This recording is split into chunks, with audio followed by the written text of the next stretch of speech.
26th October 2012 talked with the head teacher about the school progress.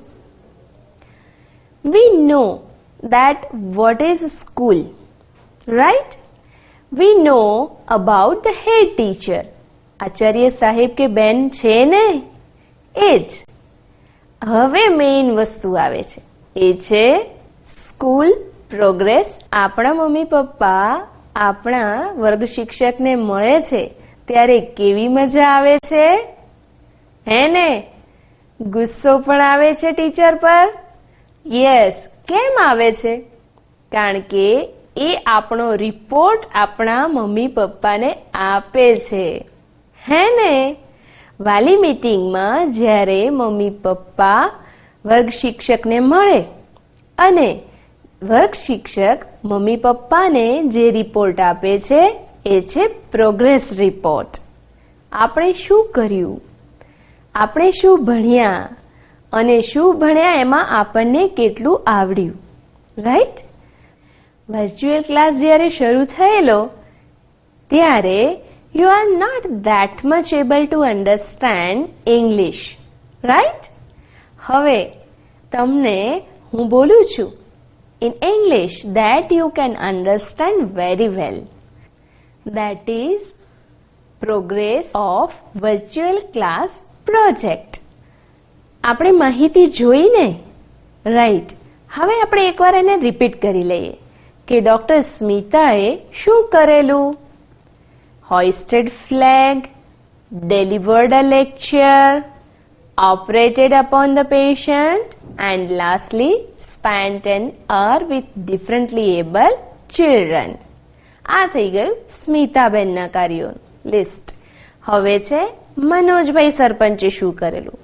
એમણે પણ hoisted flag at high school, distributed sweets, inaugurated dairy and talked with the head teacher about school progress. Right? Hey children, now I am sure that you have a clear idea about what did Dr. Smita and Manoj Bhai do on 26th of October 2012 Thursday. હવે આ માહિતીના આધારે આપણે આગળના page પર page number 9 પર ખાલી જગ્યા પણ પૂરવાની છે, હે ને? જુઓ તમે, આ એક્ટિવિટીમાં આપણને 7 વાક્યો આપેલા છે. 7 વાક્યોમાં પ્રથમ આપણે જે પહેલા ડોક્ટર સ્મિતા અને મનોજભાઈના વાક્યો વાંચ્યા, એમના કાર્યોની વિગત વાંચી, એ જ પ્રમાણે માહિતી આપેલી છે.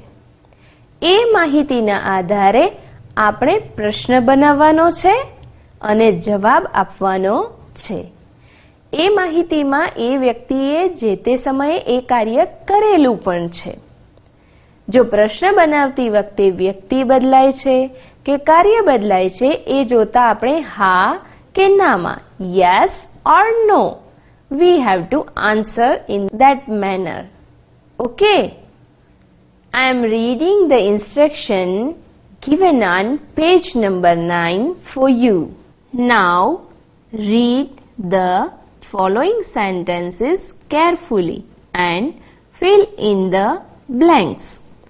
હવે નીચેના વાક્યો ધ્યાનપૂર્વક વાંચો અને ખાલી જગ્યા પૂરો. અહીંયા પહેલા વાક્યમાં આપણા માટે નમૂનો મૂકેલો છે.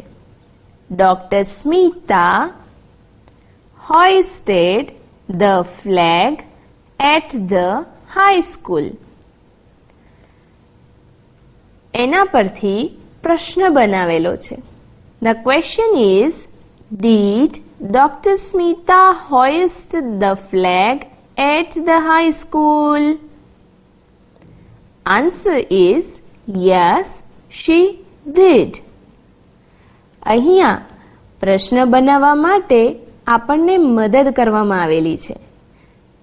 પહેલા જ વાક્યના જમણી બાજુએ જુઓ, hoisted છે એ એક્શન વર્ડથી આપણે જો પ્રશ્ન શરૂ કરવો છે તો ડીડ મૂકવું પડશે. જો ડીડ મૂકીએ છીએ તો હોઇસ્ટેડમાંથી ઈડી નીકળી જાય છે અને શું થઈ જાય છે?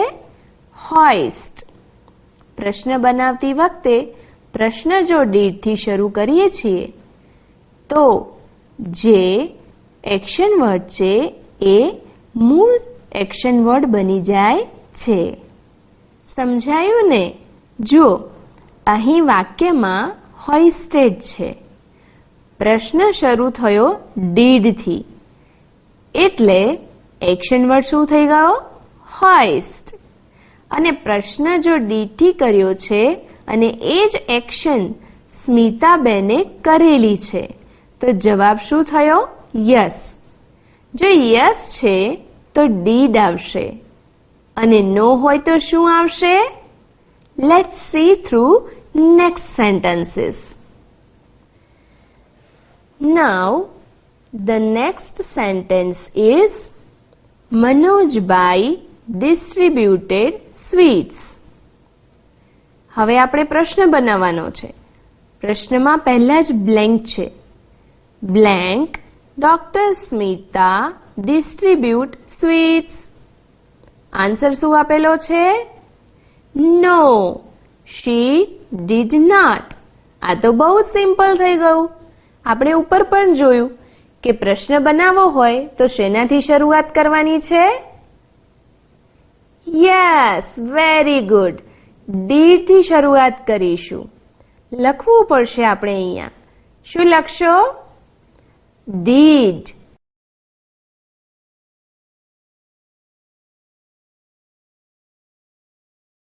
Very good. લખાઈ ગયું? Fine. Now, let's see. What is the question? Did Dr. Smita distribute sweets? આપણે ઉપર માહિતીમાં શું વાંચેલું?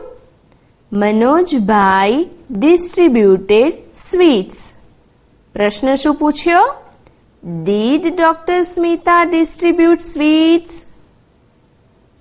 તમને શું લાગે છે? જવાબ સાચો લખેલો છે અહીંયા? Yes. Doctor Smita did not distribute sweets. So answer is no, she did not. Very good. Now see the third sentence. Dr. Smita blank upon the patient. અહીંયા તો માહિતીમાં જ બ્લેન્ક આવી ગઈ. જોઈએ નીચે શું આપેલું છે? Did she operate upon the patient? Blank she did. હવે ફરીથી ઉપર આપેલી માહિતીને એકવાર ફરીથી જોઈ લઈએ. અહીંયા શું હતું? hoisted, did અને hoist. એ જ પ્રમાણે ફરીથી અહીંયા માહિતી જોઈએ છીએ. ડીડ અને ઓપરેટ છે, મતલબ આમાં કંઈક આપણે ઉમેરી અને જવાબ લખવો પડશે. શું બનાવીશું? માહિતી યાદ કરો કે આગળ ડોક્ટર સ્મિતાએ કયા કયા કાર્યો કરેલા? Yes, very good. Doctor Smita operated upon the patient. ચાલો પહેલા આપણે આ ખાલી જગ્યા લખી લઈએ. Let's write.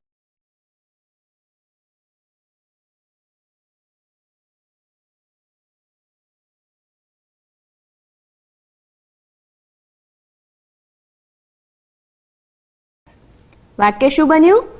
Doctor Smita operated upon the patient. હવે પ્રશ્ન બરાબર છે હે ને? Did she operate upon the patient? અહીંયા she did છે એટલે આપણને એનો જવાબ બહુ જ ઈઝી છે, આવડી જાય એવો છે. ફર્સ્ટ નંબરના સેન્ટેન્સમાં પણ એવું જ કંઈક છે. બોલો તો જવાબ શું આવશે? It would be yes, she did. Let's write. Yes, she did. ફરીથી વાક્ય જોઈ લઈએ. Dr. Smita operated upon the patient. Did she operate upon the patient? Yes, she did. The next sentence is Dr. Smita spent an hour with differently abled children. Now you very well know that who are differently abled children, right? Let's see further. Blank Manoj Bhai blank an hour with differently abled children. અહીંયા પ્રશ્ન જાતે બનાવવાનો છે, હે ને? Now tell me, which word is used to begin the question here? Okay, that is, say loudly, I cannot hear you. Yes, that is did. Put it here. did લખી લો પહેલા. Fine. હવે આગળ જઈએ છીએ. Did મનોજભાઈ. હવે આપણને spent થી ખબર નથી કે શું કરવાનું. સ્પેન્ટ છે તો કઈ સ્પેન્ટેડ તો છે નહીં કે ઈડી કાઢી નાખીએ. તો અહીંયા શું થશે? એ હું તમને કહી દઉં. અહીંયા થશે સ્પેન્ડ. SPEND થશે. ટી નીકળી જાય છે. ફરીથી આપણે ક્વેશ્ચન રીડ કરીએ. Did Manojbhai spend an hour with differently abled children? શું મનોજભાઈએ કરેલું? ઉપરની માહિતી વાંચો તો. કોણે કરેલું? Yes, Dr. Smita spent an hour with differently abled children. જવાબ શું થઈ જાય છે? No, he did not. Very good. આપણું જે ફોર્થ સેન્ટેન્સ છે ને, એના ક્વેશ્ચન પછી આપણી પાસે જવાબ લખવાની જગ્યા નથી. આપણે જાતે બાજુમાં બ્લેન્ક બનાવીશું અને લખીશું. No, he did not. Okay? And do you know, children, that what is didn't? તમે જે અહીંયા બુકમાં જુઓ છો અને લખો છો એ શું છે? DIDN પછી એપોસ્ટ્રોફી છે અને T છે. That is did not. Okay? સમજાઈ ગયું? Fine. Now let's see the next sentence. Manojbhai blank dairy in the village. હવે યાદ કરો, મનોજભાઈએ ડેરી શું કરેલી? What did he do? Try to recall the action. Yes, Manojbhai inaugurated dairy in the village. હવે નીચે પ્રશ્ન પૂછ્યો છે પણ મનોજભાઈ માટેનો જ છે, પણ તેમ છતાંય બીજું કંઈક બદલાઈ ગયું છે. Let's see. Did Manojbhai blank shop in the village? બદલાઈ ગયું છે ને? Yes. હવે આપણે ઉપર શું મૂક્યું છે? Inaugurated. અહીંયા did થી ક્વેશ્ચન શરૂ થઈ ચૂકેલો છે. Let's see again. Did Manojbhai blank shop in the village? તો માહિતી રિકોલ કરો. મનોજભાઈએ ડેરી કરેલી ને? શું ઇનોગ્રેટ કરેલું? ડેરી. યસ. અને અહીંયા શું આપેલું છે? શોપ. પણ એ વસ્તુ કરતા આપણે આગળ ડીડ મૂકી ચૂક્યા છીએ, તો શું ઇનોગ્રેટેડ આવશે? You are very right. નહીં આવે. Then there must be inaugurate. ફરીથી વાક્ય વાંચી લઈએ. Did Manojbhai inaugurate shop in the village? Answer શું બનશે? નો. બરાબર છે, બોલો. હા, no, he did not. Very good. You are progressing. The next sentence is Manojbhai talked with the head teacher about the school progress. અહીંયા તો મોટી ખાલી જગ્યા આપેલી છે. આપણે જાતે બનાવવાની શરૂઆત કરવાની છે. And you are progressing. So you have to. What will you write here? First, try to frame the question. What is the first word to frame the question? It is did. Write down first. Have you written? Fine. હવે did તો લખી લીધું છે. Action કોણે કરેલી છે? Very good. Action, હા બોલો, મનોજભાઈએ કરેલી છે. તો ડીડ પછી શું લખીશું? મનોજભાઈ. ડીડ, હા, મનોજભાઈ. હવે ડીડ મૂક્યું છે તો ઉપરના સેન્ટેન્સમાં ટોક્ડ આપેલું છે. તો શું અહીંયા ટોક્ડ આવશે? જરાક ઉપરના વાક્યો પર નજર મારો તો. યસ, નહીં આવે. What would be the next word? Talk. Did મનોજભાઈ, આટલે સુધી આપણે લખ્યું. પછી શું ઉમેર્યું? ટોક. ડીડ મનોજભાઈ talk with the head teacher about the school progress? શું એમણે વાત કરેલી? Yes, he did. Let's see the last sentence. Dr. Smita delivered a lecture. અહીંયા આપણે જાતે ક્વેશ્ચન બનાવવાનો છે.